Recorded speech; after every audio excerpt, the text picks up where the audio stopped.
Gelombang adalah getaran yang merambat dari suatu titik ke titik lainnya melalui suatu media atau ruang hampa. Gelombang dapat muncul dan dihantarkan pada berbagai media atau benda, mulai dari permukaan air, bunyi, cahaya, hingga gempa.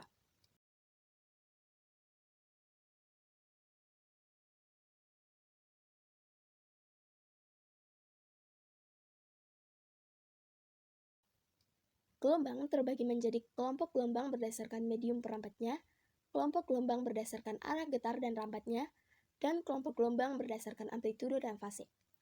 Berdasarkan medium perambatnya, gelombang dibedakan menjadi dua bagian, yaitu gelombang mekanik dan gelombang elektromekanik. Gelombang mekanik adalah gelombang yang dalam perambatnya memerlukan medium, misalnya gelombang tali, gelombang air, dan gelombang bunyi. Gelombang elektromekanik adalah gelombang yang dapat merambat tanpa medium, misalnya gelombang radio dan gelombang cahaya. Berdasarkan arah getar dan rambatnya, gelombang dibedakan menjadi dua bagian, yaitu gelombang transversal dan gelombang longitudinal. Gelombang transversal yaitu gelombang yang arah getarnya tegak lurus dengan arah rambatnya, misalnya gelombang cahaya. Gelombang longitudinal yaitu gelombang yang arah getarnya sejajar atau berhimpit dengan arah rambatnya, misalnya gelombang bunyi. Berdasarkan amplitudo dan fase, gelombang dibedakan menjadi dua bagian, yaitu gelombang berjalan dan gelombang diam. Gelombang berjalan yaitu gelombang yang memiliki amplitudo tetap pada setiap titik yang dilalui gelombang, misalnya gelombang pada tali. Gelombang diam yaitu gelombang yang amplitudonya sama di setiap titik, misalnya gelombang pada senar gitar ketika dipetik.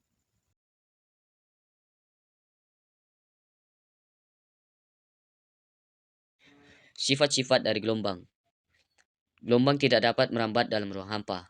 Gelombang merambat dengan lurus dalam medium yang berbeda. Gelombang mengalami dispersi, refleksi, refraksi, disfraksi, interferensi, polarisasi, dan adanya efek Doppler. Ada 7 gejala gelombang. Yang pertama, dispersi. Dispersi gelombang adalah perubahan bentuk gelombang pada saat merambat melewati suatu medium. Medium dispersi ialah medium yang dilewati ketika gelombang tidak bergantung pada panjang maupun frekuensi gelombang. Contoh pembiasan atau dispersi gelombang pada pelangi. Perhatikan gambar berikut. Peristiwa terurainya cahaya putih menjadi warna-warni pelangi. Penyebab terjadinya dispersi dikarenakan indeks bahan berbeda untuk warna cahaya yang berbeda, sehingga masing-masing sinar akan memiliki sudut bias yang berbeda pula. Untuk menghasilkan cahaya yang paling mudah ialah dengan mendatangkan sinar putih atau polikromatik yang terlihat di gambar pada salah satu sisi prisma dengan sinar tidak boleh tegak lurus di sisi prisma. Maka sinar putih ini akan terurai menjadi pelangi. Mengapa demikian? Karena indeks bias prisma untuk setiap warna tidak sama. Maka masing-masing sinar dengan warna yang berbeda juga memiliki sudut bias yang beda pula. Dikarenakan sudut bias yang berbeda itu, maka sinarnya ini terpisah atau berbeda. Dan biasanya dikasih layar untuk mengetahui warna yang dibias.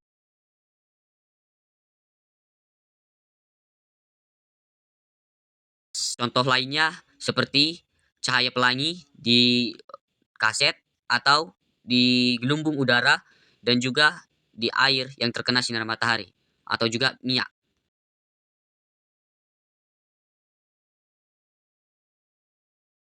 Refleksi atau pemantulan adalah suatu sifat gelombang, di mana ketika suatu gelombang mengenai penghalang atau pemantul yang menyebabkan gelombang itu memantul.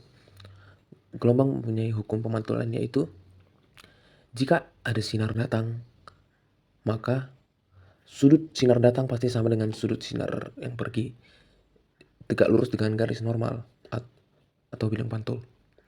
Pada peristiwa pemantulan, frekuensi dan panjang gelombang bisa dikatakan tetap.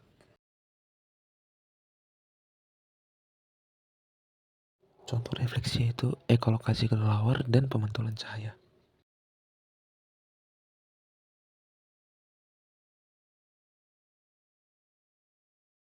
Refraksi atau pembelokan adalah sifat gelombang di mana gelombang membelok saat bergerak dari suatu medium ke medium lainnya. Pada peristiwa refraksi, frekuensinya tetap, panjang gelombang dan cepat rambatlah yang berubah.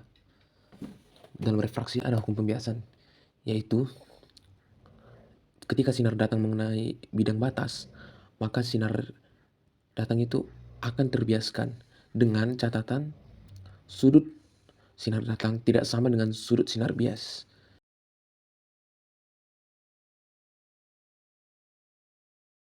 Hukum Snellius untuk refraksi yaitu sin theta I dibagi sin theta R sama dengan kecepatan 1 per kecepatan 2, atau sama dengan panjang gelombang 1 per panjang gelombang 2, atau sama dengan indeks bias 2 per indeks bias 1.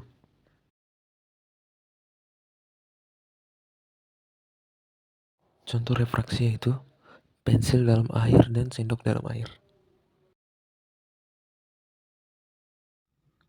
Difraksi gelombang.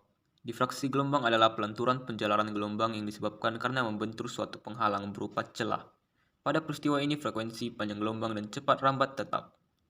Contoh peristiwa difraksi dalam kehidupan sehari-hari adalah difraksi gelombang air. Gelombang pertama merupakan sumber dari gelombang baru. Terciptanya gelombang baru dikarenakan ada difraksi.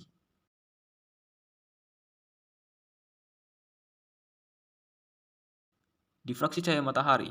Cahaya matahari berbelok sehingga pencahayaan semakin luas. Hal ini disebabkan oleh adanya difraksi.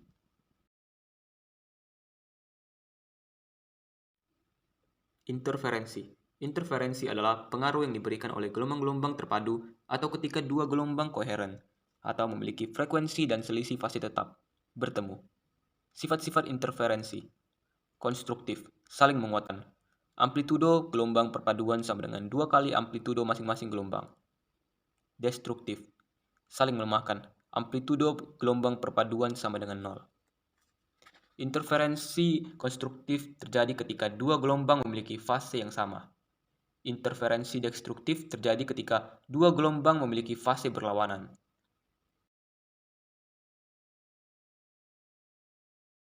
Contoh interferensi adalah dua riak pada air.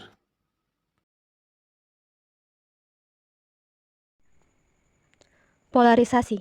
Polarisasi gelombang adalah gelombang yang memiliki rambatan tegak lurus terhadap getaran. Polarisasi gelombang hanya terjadi pada gelombang transversal ketika getaran dari gelombang terjadi dalam satu arah melalui suatu celah. Contohnya, kacamata 3 dimensi dan warna biru pada langit. Efek Doppler. Efek Doppler adalah perubahan sebuah frekuensi atau panjang gelombang dari suatu gelombang terhadap seorang penerima yang sedang bergerak relatif terhadap sumber gelombang. Contohnya, suara sirine pada ambulans yang sedang bergerak.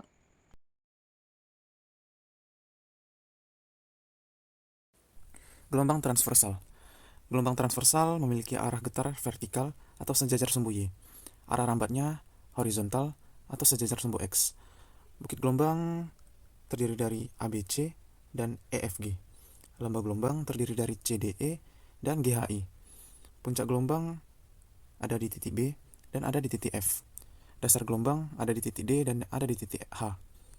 Amplitudonya berada pada B kecil B besar, D besar D kecil, dan seterusnya. Panjang gelombang atau lambda. Panjang gelombang itu dari jarak satu bukit dan satu lembah penuh, dari A ke E, C ke G, E ke I. Jarak dua puncak yang berurutan dari B ke F, dan jarak dua dasar yang berurutan dari D ke H.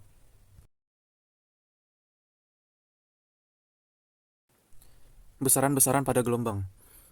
Besaran pertama yaitu frekuensi, dilambangkan sebagai F kecil, dirumuskan 1 per T dan N per T. Yang kedua periode, dilambangkan T besar, rumusnya 1 per F atau 1 per frekuensi, dan juga T per N, di mana T adalah waktu dalam satuan sekon dan N adalah jumlah gelombang.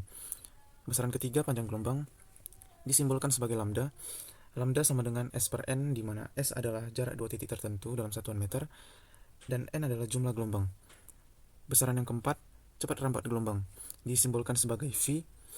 V sama dengan lambda kali F, atau V sama dengan lambda per T besar atau periode. Sudut fase yang kelima, dilambangkan sebagai theta. Theta sama dengan omega T kurang Kx, di mana omega adalah kecepatan sudut dan K adalah konstanta gelombang. Yang keenam, fase. Fase dirumuskan sebagai theta per 2pi.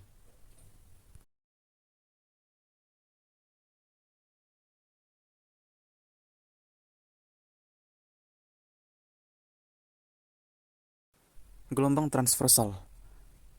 Gelombang transversal berbentuk seperti ini yang mempunyai rumpus simpangan di titik B sama dengan asin fase B. Yang kedua, simpangan di titik B sama dengan asin 2pi dikali waktu di titik B per periode ditambah fase 0. Titik B sama dengan asin 2pi dikali waktu per periode dikurang X per lambda ditambah fase awal.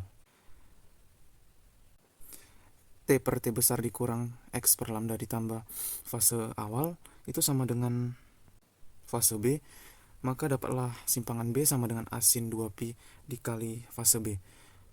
Simpangan B sama dengan asin dikali omega T dikurang Kx ditambah fase awal. Gelombang stasioner. Yang pertama, ujung terikat, di mana gambarnya seperti berikut. Ujung gelombangnya terikat pada penghalang atau pemantul. Di bagian ini adalah simpul, di bagian ini adalah perut, di bagian ini adalah simpul, di bagian ini adalah perut, dan seterusnya. Simpangan gelombang datang sama dengan asin dikali omega T dikurang K dikali L dikurang X, dan simpangan gelombang pantulnya sama dengan min asin dikali omega T dikurang K dikali L ditambah X.